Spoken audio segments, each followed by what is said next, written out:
So yeah, the story is essentially a Where's John Winchester storyline. We need to find the missing suitcase of gold glowing bullshit that whatever it is, except the suitcase is Harry Mason.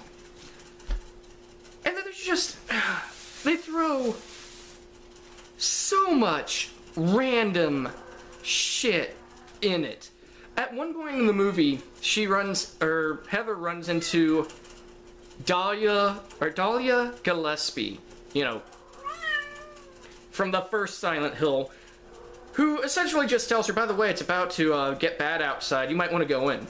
She runs inside this weird building with mannequins, watches a naked woman turn into a mannequin, finds another teenage girl that was there for God knows what, and then they fight a mannequin monster. No, she said that she took a wrong turn and got lost in the fog. Well, the thing is, what was her purpose in the movie other than getting killed? What was the purpose of the scene other than, hey, look, we created this monster that doesn't fit in with Silent Hill.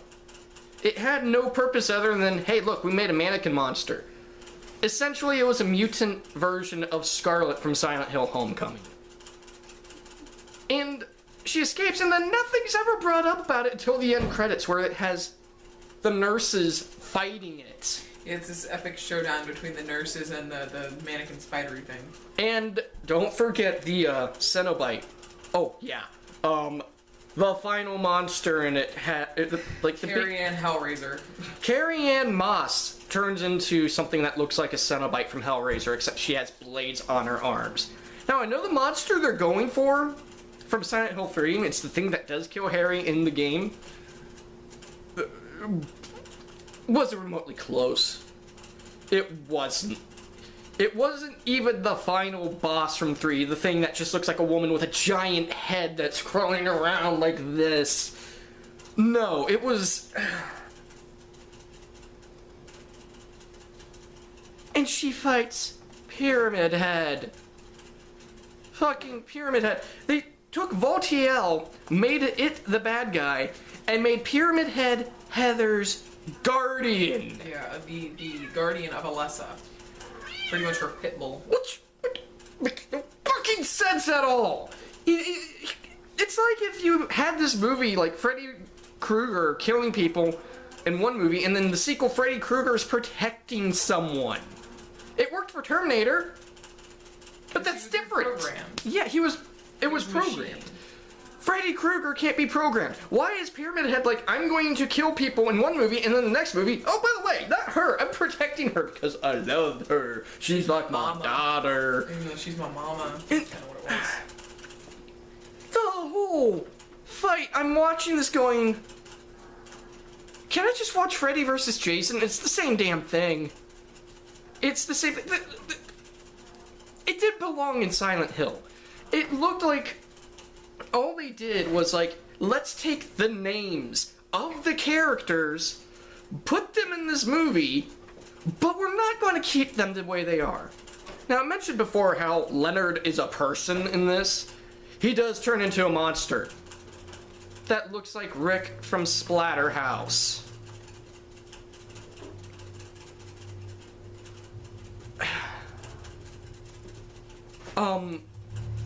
I think the only Silent Hill monster other than Pyramid Head that was actually the only Silent Hill 3 monster that was in this movie were the nurses. And Memory of Alessa, which there's a scene with Alessa, they're talking about her, and she's walking like this. Little girl walking like this, thrusting her pelvis, and the first thing that ran through my mind is, I'm not afraid to show it. I'm scary and I know it. Come on, it was really, really, I can't describe how dumb this movie is. And I'm glad I didn't pay the usual $8 to see it. It's like $5 per person where I went. And I still think I overpaid. I could have seen it for free, and I would have went up to the, or gone up somewhere and said, I want my fucking soul and my money back. Yeah. This... The only good thing about this movie is the music. And the music feels so fucking out of place. Like they're playing Room of Angel when she's talking about the town. Yeah, playing fucking Room of Angel out of context of what it's supposed to be. They didn't even play Homecoming. They didn't play You're Not Here, which they could have done at any other time.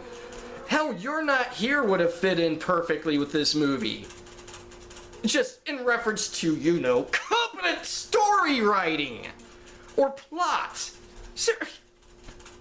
I've been ranting on this movie for damn near, not just on camera, but what? All day. Since All we saw day! it. It's 8:46. We got out of the movie at like what, like 4? 5:10. 5:10. Okay. Yeah, they made this 8-hour game into a hour and 15-minute movie. An hour and 15 minutes of the dumbest, most nonsensical bullshit I've ever seen. Now, here's the thing. I don't like to yell on camera. That's how fucking pissed I am at this movie. What's worse about it is, you know, not even the fact that it was that damn short, is that it was that damn short, and I'm just sitting there like, when's it over? When's it over? Yeah, the only time I've ever been at a movie going, okay, end already, was the third Lord of the Rings movie.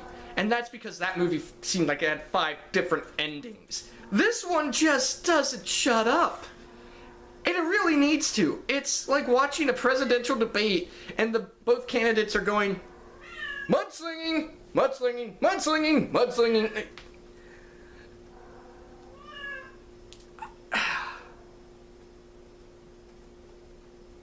Let me put it this way. It came out this weekend. It's Halloween at the time I'm recording this. I don't know if this will be up on Halloween. There are 4 people in the theater. Us 2 and 2 other people. Yeah. The only sound we heard other than the movie was laughter. I could sum up the movie in one fucking scene. And it's at the very beginning, too. She's talking to her dad. And she wakes up from this nightmare. Writes Silent Hill in the same fucking font as the title. So apparently she has the world's best fucking graphic design and handwriting ever. And yeah, every time Silent Hill is shown, whether it's written blood on the wall or in her handwriting, it looks exactly the same, and it's the fucking title font. But anyway, they cut to a jump scare of a Pop-Tart coming out of a fucking toaster. A Pop-Tart is the scariest part of this fucking movie. A strawberry goddamn Pop-Tart. Think about that for a second.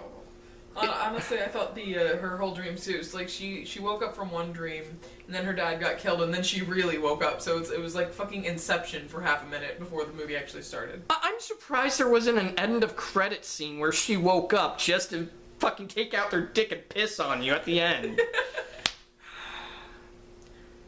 So yeah, Silent Hill Revelation. The worst goddamn movie I've seen this year, and that is not hyperbole. It is the worst, well, in theaters, the worst goddamn movie. I watched Rubber yesterday, and I'm not going to review that. All I'm going to say is I want to find every copy of the DVD and a garbage compactor. Put that in there with all the fucking film reels for Silent Hill Revelation. Oh, wait, that's not it, but let me finish this. Yeah. Compact it and bury it right next to the landfill with E.T. the video game. And then watch as the fucking game cartridges for E.T. the video game crawl out of the fucking landfill and run away and go, I don't want to be associated with this shit. Yeah. One last thing. The very end. Travis Grady picks her and Vincent up, and they drive out of town. They pass by the sign, and all of a sudden you see a cop car and a prison bus. If they make this into a movie, and it ends up like that fucking steaming pile of shit that Revelation was, swear to God, I'm not going to write an angry letter. I'm going to break into the studio, find the director, and go, what the hell were you thinking? You okay, bro? No, I think my brain snapped again. Anyway, try to calm down. The next brain junk food for Halloween may be a little late. I couldn't do Vampire Rain. The game is like a 30-hour long game, and I couldn't finish it in a month. I didn't even get a chance to play it. Other than the first level, and that'll probably come out January, February. I'm still going to do it. But the one I have lined up, once it's edited, it should be up hopefully by Friday. We had technical difficulties with the Downpour review, and hopefully it doesn't happen again. And the first HHMR is on its way, and oh, this would be about the fourth time I had to watch this movie, and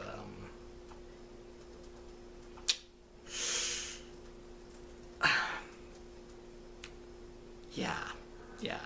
You understand the pain I had to go through when that's done. But that should be up, if not next week, 2 weeks from now. I also got to record some reviews eventually for Medal of Honor Warfighter, and Doom 3. Yeah, Doom 3, that's going to be an interesting review. Until then, don't see Silent Hill Revelation. Wait for... The whole thing feels like a Sci-Fi Channel movie. If that's your thing, go ahead, get drunk, and go to the theater and watch it. No, don't make them pay for that shit. I didn't say pay for it. I said go to the theater. They could go out in the back way. Wait, no, they can't. Damn. So or find someone who is gullible enough to buy it or rent it for you. Yeah, do that. That's the legal way. Or hell, wait for it to be shown on the Sci-Fi Channel. The only thing they'd have to cut out is the naked woman and the guy getting sliced. That looked incredibly fake. And maybe, 2 F words? Yeah. Yeah, seriously. Just wait for it to hit the Sci-Fi Channel. You won't notice that it's not a Sci-Fi Channel movie. You really won't. Especially with the fact that the camera's out of focus half the damn time in the movie, too. But until then, I will see you guys later.